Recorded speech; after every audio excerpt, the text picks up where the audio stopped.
Mga tol, ngayong gabi, tagay session kami ni Boss Edsab at gumawa ako ng honey mustard chicken wings at cheesy baked hipon. Huwag na natin patagalin to, simulan na natin sa pagsisibak nitong kalahating kilong chicken wings. Rekta timpla na agad ng mga pampalasa natin to tol. Tapos lagyan natin ng gatas, tapos basagan natin ng itlog. Lagyan na rin natin ng konting sriracha, tsaka natin halu-haluin mga tol para talagang kapit na kapit. Tapos rektahan, lagyan na rin tayo ng all-purpose flour. Salt and pepper lang yung pinakapantimpla niya. Tapos set aside muna yan mga tol. Dito naman tayo sa 1/4 kilo nating hipon. Gupitin lang natin sa gitna yan, tapos yan bukayin lang natin.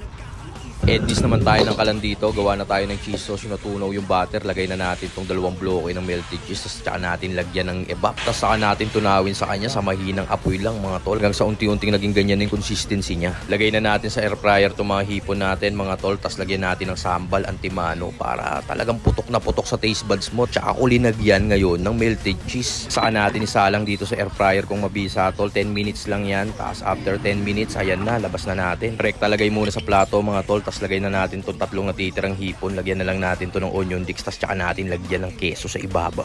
Tapos salang uli natin ng 10 minuto mga tol. Edis naman tayo ng kalan dito. Lagay tayo ng gear oil. Tapos sinakamarinate natin chicken wings. Lagay na natin dito sa breadings natin. Alug-alugin lang natin ng ganyan. Tapos balik uli natin dito sa ating pinagmarinate. Tapos halo-halo lang uli natin tol. Tapos tsaka natin ipagbabalik ngayon para naka-double bread itong mabisa nating chicken wings. Tapos saka natin salang itong kalahating kilong chicken wings natin mga tol. Hindi mo kailangan gumastos sobrang laki para sa mabisang pulutan. Sundan mo lang ang mga galawan ni Tito Otits par. Lagay na natin tong lettuce dito sa wooden plate natin tol. Tapos kunin na natin tong cheesy baked hipon natin at okay na to tol. Rektahang plating na dito sa ating wooden plate. 7 pirasong cheesy baked hipon yan tropa. Tapos dito naman kunin na natin tong kalahating kilong chicken wings natin. Tignan mo naman parang dami niya no. Tapos rekta lagay na agad ng butter dito sa wok. Tapos lagyan na rin natin ng honey. Tapos next na rin natin lagyan ng mustard. Tsaka natin halu-haluin. Tsaka natin lagay ngayon tong ating chicken wings. Tapos tos-tos lang natin tropa. At meron na tayong mabisa at honey mustard chicken wings. Syempre, rekta plating na yan tol para matimusan na namin ni Boss Edsab yan. At onion leeks na lang ang pinaka-garnishing niya tropa. At nakagawa na tayo ng pangbiglaang pulutan, cheesy baked hipon at honey mustard chicken wings. Kaya par, tara, tagay na.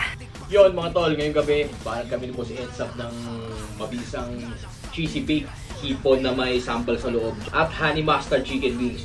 So paano tol? Ipisa mo na. Tagay na tayo.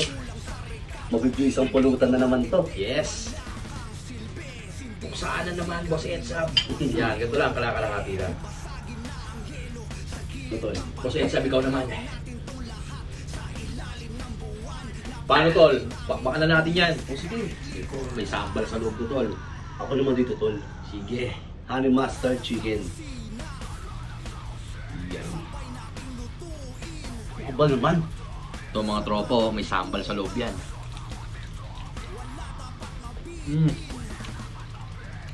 Grabe. Awas-awas na naman, tol. Ang sarap sa kanin nito.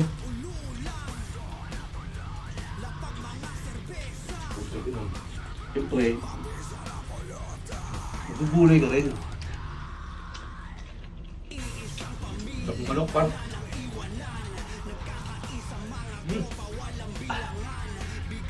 Paano, tol? Tagayan ko muna. Sige.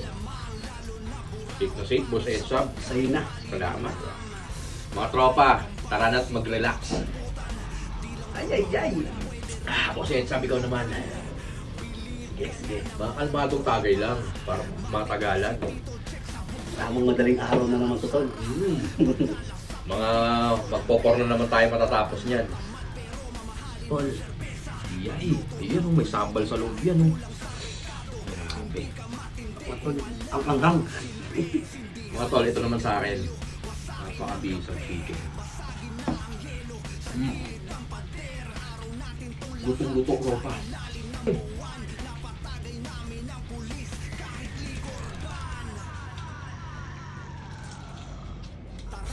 Isang chicken wings.